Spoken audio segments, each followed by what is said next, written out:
Amen. Il manque une quatrième personne, j'ai l'impression. C'est une surprise? Ok. Alors, cher pasteur, comme vous l'avez vu dans la vidéo, les jeunes ont de nombreuses questions.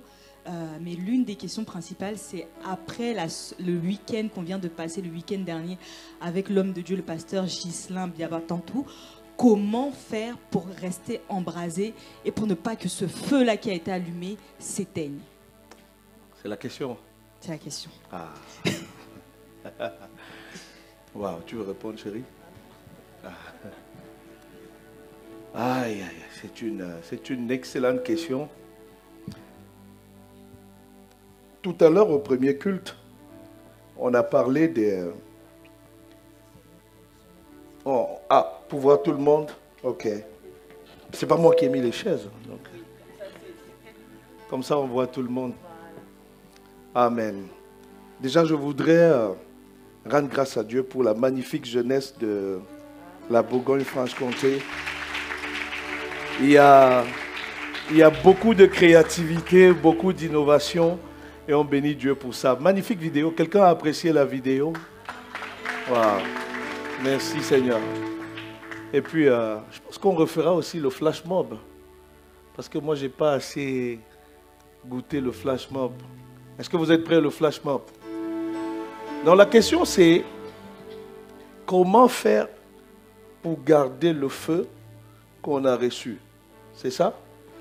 Alors le verset qui me vient, si on a nos Bibles, on peut voir dans le livre de Galates. Et Jésus utilise aussi la même expression, je pense, dans le livre de Luc. Galates 6, 9. Dieu dit, ne vous relâchez pas de faire du bien. Ce qui m'intéresse, c'est le mot ne pas se relâcher. Et à Luc 18 ou Luc 11, quelque chose comme ça, Jésus va nous enseigner pourquoi il faut prier et ne jamais se relâcher. Dans Luc 18, Jésus va nous parler de prier et ne jamais se relâcher. Et pour répondre à cette question, je disais tout à l'heure lors du premier culte que après chaque victoire, parce que ce qui s'est passé le week-end dernier ici, dans la vie de plusieurs d'entre nous, c'est simplement extraordinaire ce que Dieu a fait. Des milliers de personnes ont été libérées, que ce soit en présentiel ou connectées. Les témoignages, du moins qu'on a, nous prouvent cela. On a des personnes qui ne dormaient pas la nuit. Ah, bien aimé, j'ai découvert que dormir paisiblement, c'est une grâce. On a des frères et sœurs au milieu de nous qui n'arrivaient pas à dormir paisiblement la nuit. Mais depuis le camp, ils ont trouvé un sommeil paisible. Rien que pour ça, j'ai envie qu'on acclame le nom de Jésus. Donc, moi j'ai fait un constat, c'est que à chaque fois qu'on a des victoires, c'est très facile de se relâcher après. C'est très facile de vouloir profiter, et c'est naturel, c'est humain. Ça arrive à tout le monde, pasteur, apôtre, tout le monde, ça arrive à tout le monde. Après avoir combattu, après avoir obtenu des trophées, combien ici, on a souvent pour les étudiants, on a passé du temps à étudier, on est allé à l'examen, et ça s'est bien passé à l'examen. Et quand tu rentres à la maison, qu'est-ce que tu as envie de faire? Tu as juste envie de prendre les cahiers et mettre de côté. C'est vrai ou c'est pas vrai? Vous voyez? Et donc, mais tu vois, ces séquences-là, ces secondes-là, ces moments de relâchement-là, il y a l'ennemi qui en profite. Et il en profite subtilement. Donc la première des choses, c'est vraiment être conscient qu'il y a quelqu'un qui est jaloux de nos victoires. Il y a quelqu'un qui est jaloux de nos triomphes. Il y a quelqu'un qui est jaloux de nos succès et qui va faire tout pour que les victoires, les succès, les triomphes que nous avons obtenus puissent être transformés en cris, en pleurs, en désolation, en lamentation. La première des choses, c'est être conscient de ça. Se réjouir, mais en étant vigilant. Vigilant parce que la Bible nous dit que le diable rôde autour de nous cherchant qui dévorer. Une fois qu'on a compris ça, on va faire attention à garder le feu, à garder le zèle, à garder l'embrasement qu'on a reçu. Je pourrais encore développer, mais je vais laisser les autres contribuer aussi.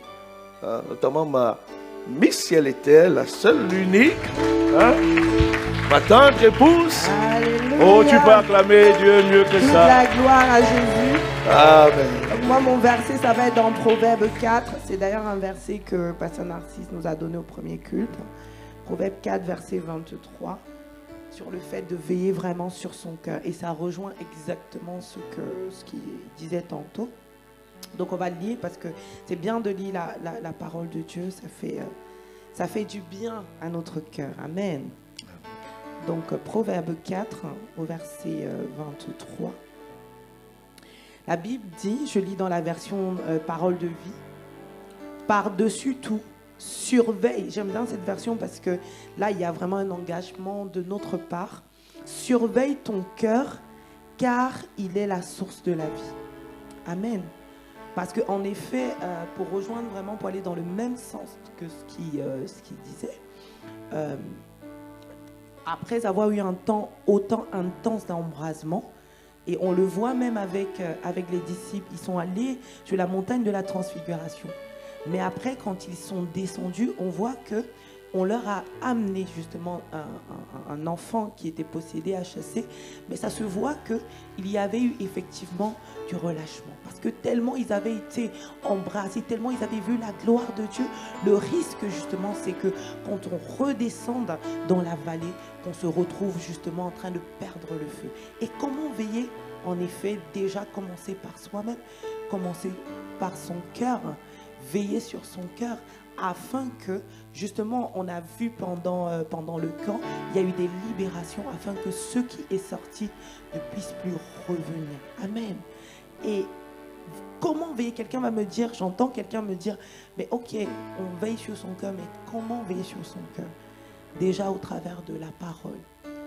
En appliquant vraiment des simples, là on va parler vraiment de façon pratico-pratique.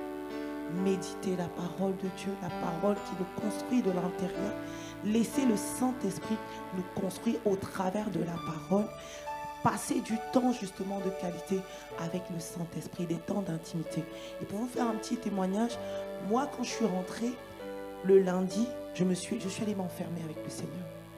J'étais en jeûne et j'ai dit Seigneur, parce que quand j'analysais mon cœur, je disais Seigneur, est-ce que par rapport à tout ce que j'ai reçu, est-ce que je vais encore descendre? Est-ce que ce qui est parti va encore revenir? Parce que nous tous ici, même les personnes qui ont été connectées, ont reçu. Amen.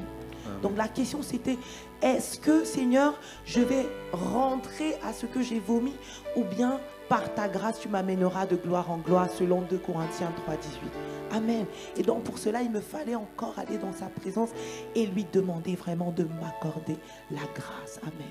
Il faut le demander. Seigneur, accorde-moi la grâce de pouvoir justement garder ce feu, de pouvoir veiller sur mon cœur. Parce que je sais, selon Zacharie 4, je sais que sans toi, je ne peux rien faire. Ce ne sera pas par ma force, mais ce sera uniquement par le Saint-Esprit. Amen. Voilà, ça c'était mon partie. Amen. Merci beaucoup. Est-ce qu'on peut acclamer le Seigneur pour cette réponse? Amen. Alors, comme je vous ai dit en préambule, on avait quelques questions. Donc, la deuxième question est que maintenant que le Saint-Esprit moi, je voudrais dire, est-ce que on a tous compris la question? Est-ce qu'on a aussi capté toutes les réponses qui ont été apportées, nous qui sommes là? Donc, on l'a bien compris. Le culte de la jeunesse, c'est un culte, nous, on veut qu'il y ait de la particularité, il y ait de l'innovation, il y a une manière de faire qui colle aux jeunes. Et on espère que le format qui vous est présenté aujourd'hui, ça vous sied, ça vous plaît. Si c'est le cas, vous pouvez acclamer le nom du Seigneur. Amen. Amen.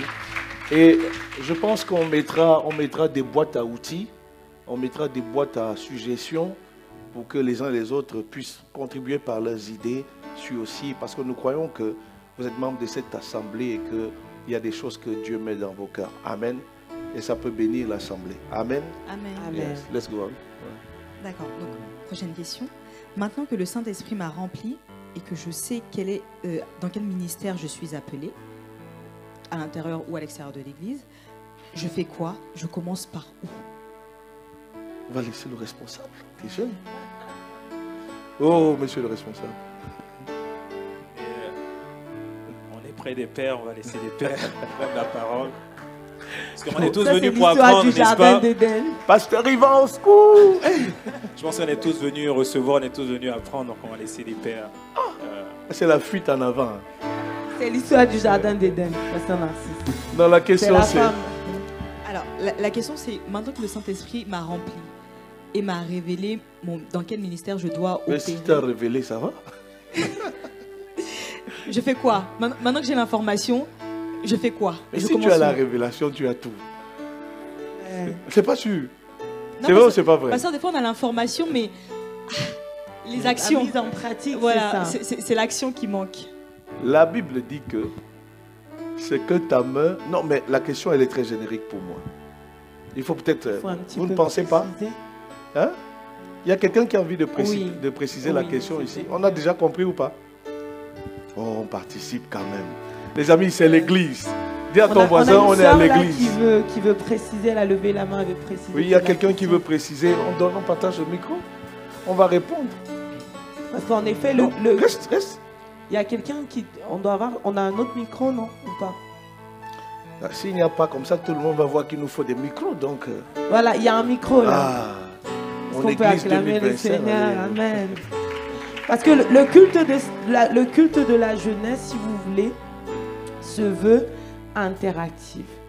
La Bible déclare que vous avez entendu ces choses, mais pourvu que vous les mettiez en pratique. En fait, le sujet, c'est vraiment de laisser, c'est-à-dire qu'on assiste après un camp de jeunes, après des temps comme ceci, à une nouvelle version de toi et de moi. Amen. Et pour cela, il faut qu'on puisse, que la parole de Dieu soit mise en pratique dans nos vies, parce que c'est la parole qui nous transforme. Amen. Donc c'est pour ça qu'on a des temps, sentons-nous vraiment libres, on est en famille, c'est sans C'est un jugement. talk show. Amen. Alors, s'il n'y a pas de questions, nous, on va se débrouiller. Hein. On y va. Ouais. Vas-y. Pour préciser. Hein.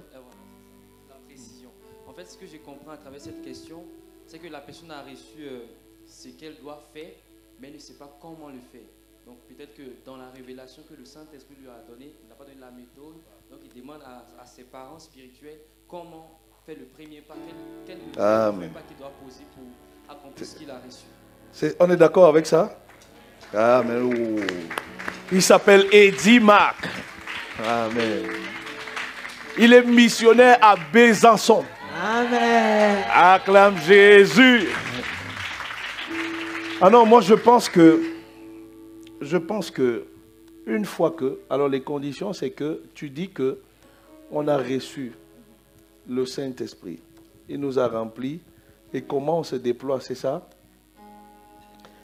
Je pense qu'il y a, même si nous tous, nous avons reçu le Saint-Esprit, le Saint-Esprit agit en nous avec nos capacités à nous. Si vous prenez une bouteille d'eau, le Saint-Esprit est comme de l'eau. Si vous remplissez cette bouteille-ci, le Saint-Esprit va travailler avec la capacité de cette bouteille. Est-ce qu'on est ensemble? Si je prends un autre objet, comme le vase qui est devant moi, quand le Saint-Esprit va remplir ce vase-là, ce beau pot de fleurs-là, il va se mouvoir avec la capacité de ce vase-là. C'est important de comprendre ça. Le Saint-Esprit, quand il vient en toi, il va venir travailler avec toi. Il va venir se saisir de toi et opérer dans la dimension à laquelle tu lui permets d'opérer. Donc, je dis ça, c'est important parce qu'il ne faudrait pas qu'il y ait des jalousies et des convoitises inutiles. Est-ce qu'on est ensemble? Vous avez vu, on a tous vu comment le pasteur Ghislain peut couler avec l'esprit. Mais si on prend le pasteur Christian, on va voir une autre forme de l'esprit qui agit. Mais tout ça, l'esprit le fait pour la gloire de Dieu. Amen. Moi, j'aime toujours poser les conditions parce que beaucoup d'entre nous, on a été remplis. Il y a quelqu'un qui a été rempli et certainement ton ministère, ça va être de prier pour les malades. Ça va être d'opérer dans le ministère de la délivrance. Un autre, tu peux avoir reçu le don de l'esprit en adéquation avec la vision que l'esprit va te donner aussi. Pour quelqu'un d'autre, ça pourrait être la parole.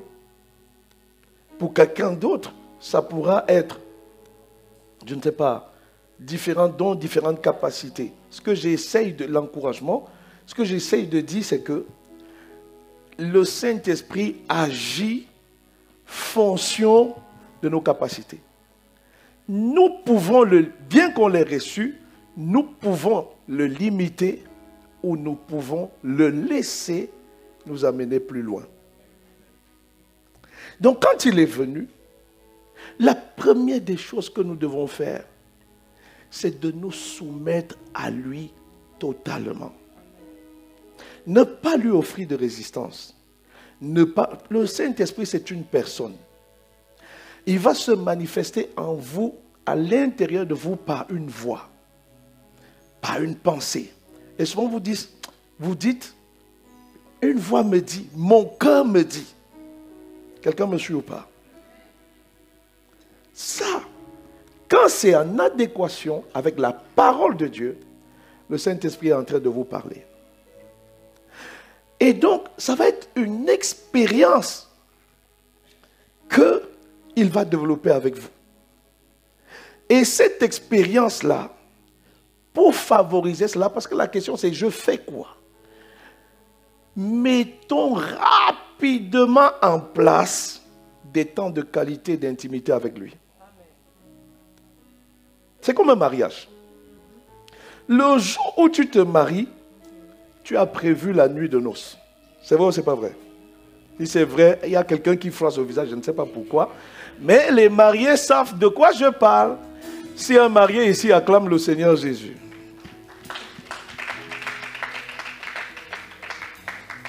Donc, dis-toi que il te faut ta nuit de noces avec l'Esprit.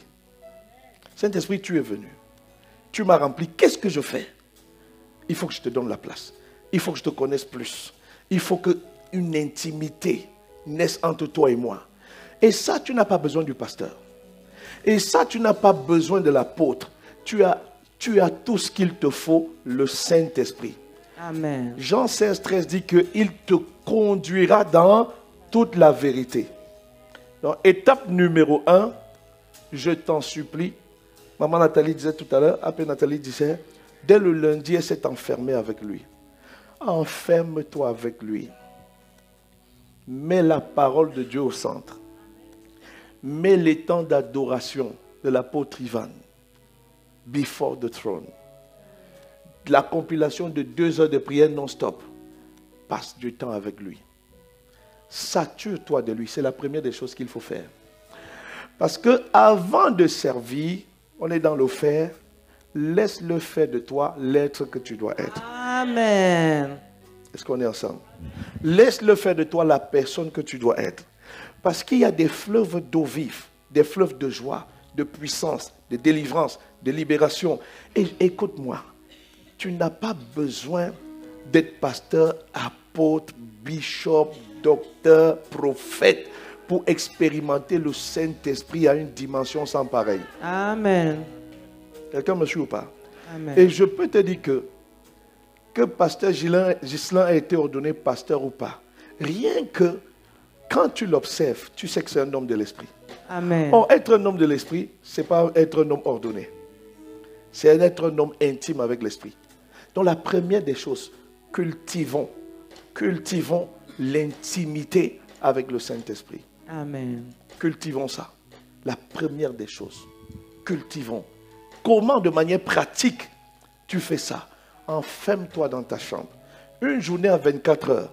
Aujourd'hui, tes temps de prière, tes temps de présence avec l'Esprit, ça se lève à combien de temps? 20 minutes? 30 minutes? 1 heure? Ça se lève à combien de temps? Sois objectif. Regarde ça. Regarde ça de manière très objective. Et si tu veux aller loin avec lui, commence à augmenter ça. Si c'est 30 minutes, passe à 1 heure. Ça, c'est une manière pratique. 1 heure pendant laquelle ne lui demande pas les œuvres de sa main. Demande-lui son cœur.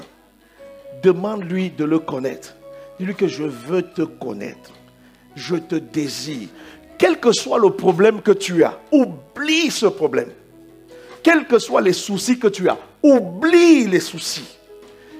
Mets sa personne au centre. Dis-lui, c'est toi que je veux. Voilà comment il faut commencer. Je laisse les autres compléter. Amen, amen. Merci, pasteur. Amen. Est-ce qu'on peut acclamer le Seigneur pour cette réponse? Je voulais rajouter juste un petit élément aussi, c'est aussi le silence dans sa présence. Parce que des fois, quand on va s'enfermer avec le Seigneur, avec le Saint-Esprit, on peut parler. Or, la Bible déclare que le Seigneur parle tantôt d'une façon, tantôt d'une autre, et on n'y prend pas garde. Des fois, nous devons aussi faire silence. Parce qu'autour de nous, il y a trop de bruit. Au travail, il y a du bruit. Avec des amis, il y a du bruit. Et l'apôtre Ivan en parlait d'ailleurs. Il parlait du fait de passer vraiment du temps dans sa présence. De vivre véritablement cette romance avec le Saint-Esprit. Or, toute personne qui a un conjoint ou est dans une relation sait de quoi je parle. Quand tu parles, tu aimerais aussi qu'on s'arrête, on t'écoute. Amen. Et le point, c'est que l'Esprit, des fois, il nous parle, mais on n'y prend pas garde parce qu'on est distrait. Parce qu'on est en train de faire ci, parce qu'on est en train de faire ça. Ou bien, quand on arrive dans sa présence, vous imaginez une relation où quelqu'un vous dit simplement ça, tu fais ça, et toi, tu ne parles jamais. Non, il s'agit vraiment d'une relation. Donc, tu as parlé, tu as dit, tu as échangé, tu as peut-être prié, tu as peut-être rendu grâce, tu as peut-être prié en langue, tu as peut-être chanté. À un moment, fais silence.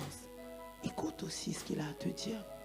Et la Bible dit dans le psaume 139, je crois que c'est vers la fin, il dit « Sonde-moi », c'est le psalmiste qui parle, il dit « Sonde-moi, ô Dieu, et connais mon cœur, regarde et conduis-moi ». Comment peut-il te dire ce qui ne va pas si tu n'écoutes pas? Amen. Et c'est aussi dans ce sens que je voulais vraiment insister, enfin juste compléter ce que pasteur Narcisse a dit, parce qu'il est très, très, très important d'être d'abord dans l'être avant du faire. Parce qu'on assiste à deux personnes. Dans la Bible, tu as Saül, tu as David. Dieu a aimé David, il a rejeté Saül. Pourtant, les deux ont péché. Mais le point culminant, c'est l'attitude de cœur. Tu vois David qui était un amoureux, un passionné, qui passait du temps et disait au Seigneur, mais regarde, sonde-moi. Est-ce que notre relation, est-ce que ça tient toujours? Saül, lui, tout ce qui l'intéressait, c'était le faire. Qu'est-ce que les gens disent? Qu'est-ce que le peuple dit? Qu'est-ce que tel dit? Et c'est pour ça que le Seigneur l'a rejeté. Mais ce ne sera pas ton partage au nom de Jésus. Amen. Amen, amen. Est-ce qu'on peut acclamer le Seigneur?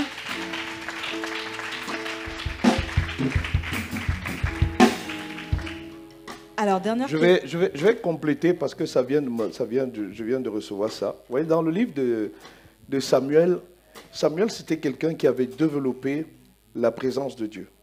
Vous voyez, il avait développé la présence de Dieu et ça se voit qu'il restait dans la présence de Dieu. Et quand on étudie ce texte dans 1 Samuel, on voit que Dieu vient lui parler. C'est pour compléter ce que maman Nathalie disait. Parce que souvent, on va dans la présence de Dieu et on pense que Dieu ne nous parle pas. Ce n'est pas vrai. Quand on étudie le livre de Samuel, on voit que Samuel était là et Dieu lui parlait. Il entendait une voix qui l'appelait, mais il n'avait pas encore le discernement. Il n'avait pas encore la capacité d'identifier la voix de Dieu. Et donc, à côté de lui, il y avait un Élie. Une des clés aussi, comment tu fais? Tu peux t'appuyer sur Élie. Amen. Élie, c'est qui? Même si, écoute-moi, même si Élie a des failles, même si Élie a des maladresses, même si Élie a des manquements, Élie peut t'aider à entendre la voix de Dieu. Amen. Donc, ne méprise jamais Élie, même si Dieu t'a appelé toi. Amen. Comment on fait? Ne méprise pas Élie. Tu peux t'appuyer sur Élie.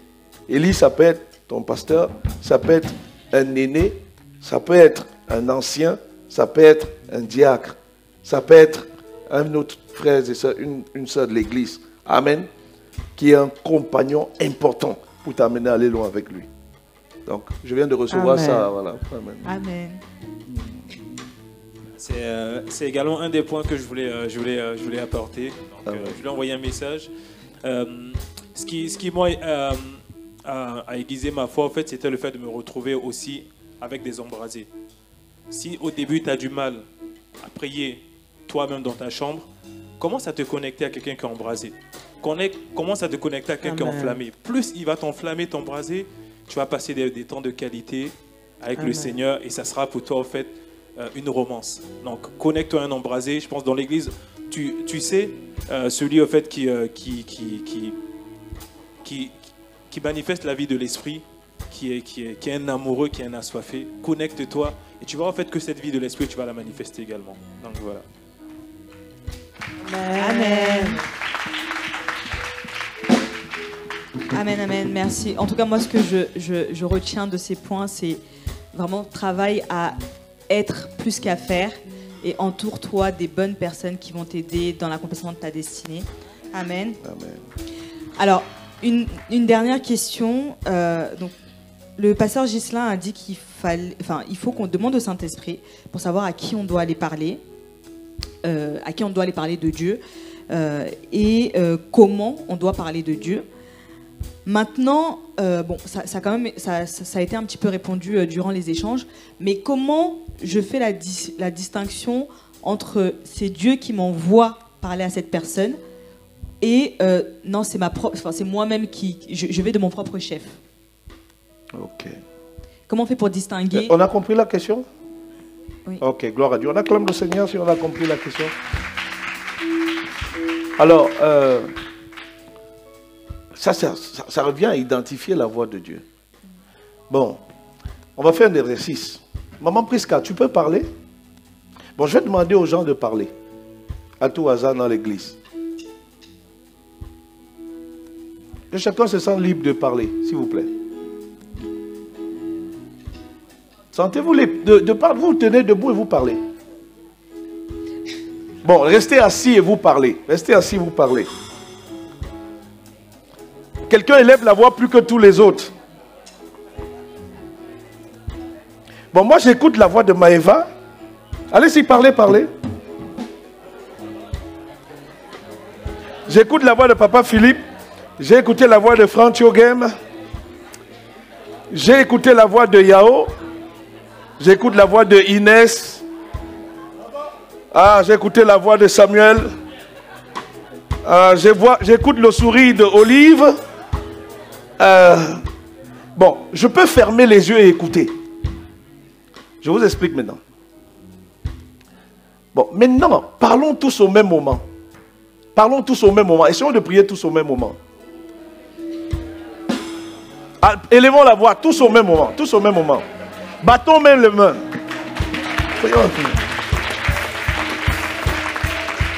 Amen. Bien, suivez-moi. Si Dieu, si l'homme que je suis, limité que je suis, est capable, dans une assemblée comme celle-ci, identifier que tel a parlé, tel a parlé, tel a parlé, tel a parlé, tel a parlé, tel a parlé, je peux fermer les yeux et je vous dis tel a parlé. C'est vrai ou c'est pas vrai? C'est vrai ou c'est pas vrai? Dans votre lieu de service, vous êtes en open space avec les collègues. Quand Marguerite parle, vous savez que Marguerite a parlé, c'est vrai ou c'est pas vrai? Quand Philippe parle, vous savez que Philippe a parlé, c'est vrai ou c'est pas vrai? Quand Jean Jaurès parle, vous savez que Jean Jaurès a parlé, c'est vrai ou c'est pas vrai? Qu'est-ce qui, selon vous, vous amène à pouvoir identifier ces voix-là? C'est la proximité avec la personne. La proximité avec la personne, c'est? Hein? Vous la connaissez? Vous passez du temps avec elle. Quelqu'un me suit ou pas? Vous passez du temps avec elle. On devient familier avec une voix lorsqu'on passe du temps avec cette voix.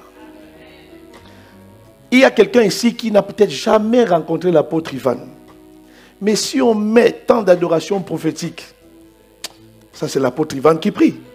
Il y a quelqu'un ici qui n'a jamais rencontré l'apôtre Mohamed Sanogo. Mais dès qu'il commence, il y a quelqu'un qui dit non, ça c'est l'apôtre Mohamed. C'est vrai ou c'est pas vrai? Alors c'est la même chose. Si on veut entendre la voix de Dieu, on est capable de le faire à condition qu'on passe beaucoup de temps avec lui. Quelqu'un me suit ou pas? Maintenant, suivez-moi. Malheureusement, il n'y a pas que Dieu qui parle. C'est pour ça qu'on a fait l'exercice là.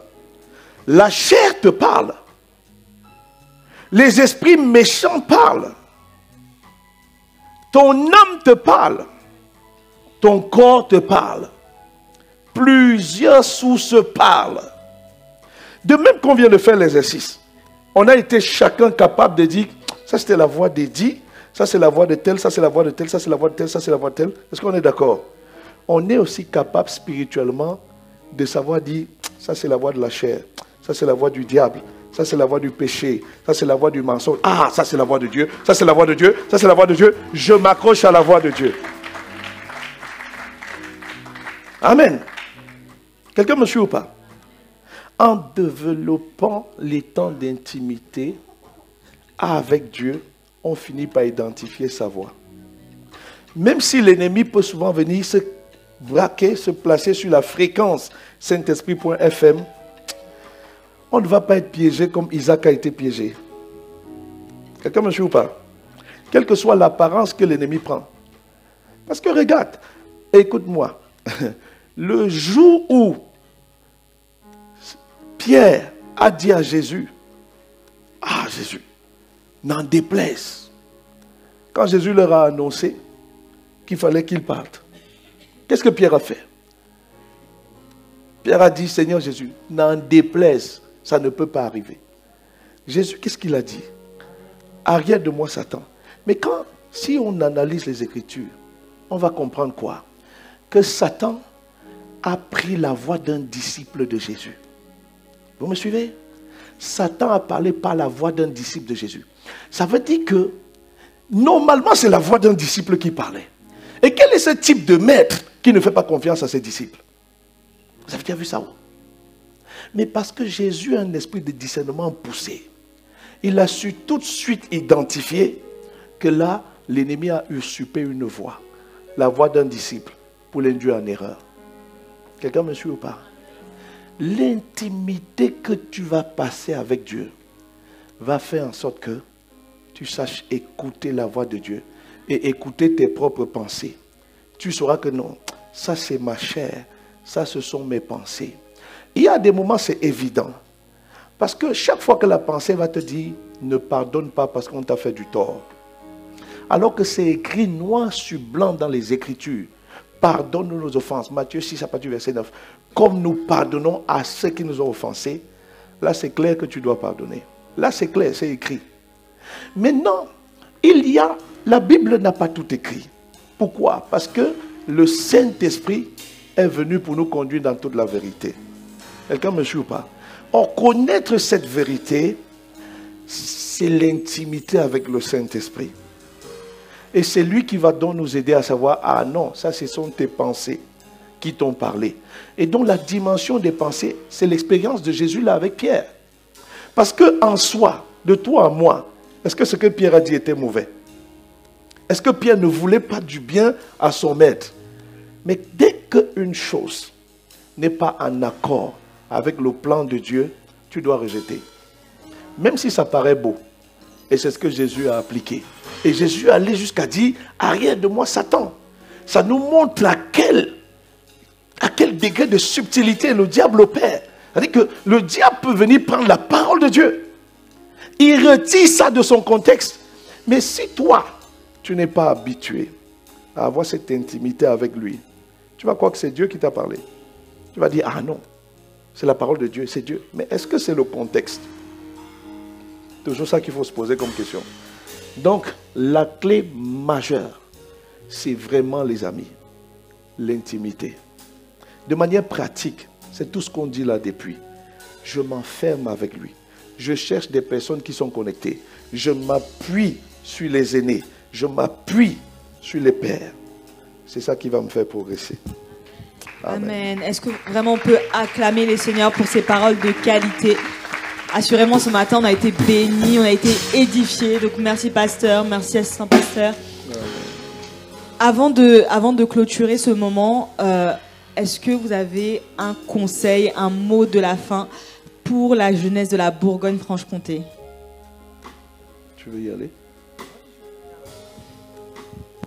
Alors, on a eu une excellente conférence, Caïl. Est-ce qu'il y avait des femmes qui étaient connectées ou en présentiel? On parle des jeunes, ma femme parle de Caïl. Miséricorde. Alléluia. Donc, c'était pour partir c'est la de combine, là. ça. Est-ce qu'il y a les képhali? Je dois équilibrer quand même. En fait, le mot de la fin, ça part justement d'une parole prophétique de l'apôtre Ivan que Pasteur Maud justement elle a reçu cette parole vraiment comme un message du Seigneur. Et sur cette parole, elle a basé, ça a été vraiment le thème de la conférence Caïl, plus jamais invisible. Et le point sur lequel je voulais vraiment insister par rapport à la jeunesse, c'est que oui, il ne faut plus jamais être invisible. Oui, on a parlé d'intimité. Oui, on a été rempli. Oui, on veut faire. Mais est-ce que on s'assure justement des fondations? C'est ça en fait. Oui, on a reçu tout ça. Oui, on est embrasé. Mais quel est l'état de nos fondations? Et pour répondre justement à la parole, pour donner la parole de la fin, c'était simplement revenons sur les anciens sentiers pour garder nos fondations solides, c'est-à-dire la méditation de la parole et passer du temps en intimité avec le glorieux et le merveilleux Saint-Esprit. Amen. Amen. Amen. Est-ce qu'on peut nous lever et acclamer véritablement le Seigneur? En préambule, Laurent disait que la Bible dit qu'il faut honorer notre père et notre mère. Et aujourd'hui, nous avons des bergers établis comme nos pères et nos mères ici à Dijon. Et nous voulons véritablement les honorer. Alors merci, Pasteur Narcisse. Merci, Maman Nathalie.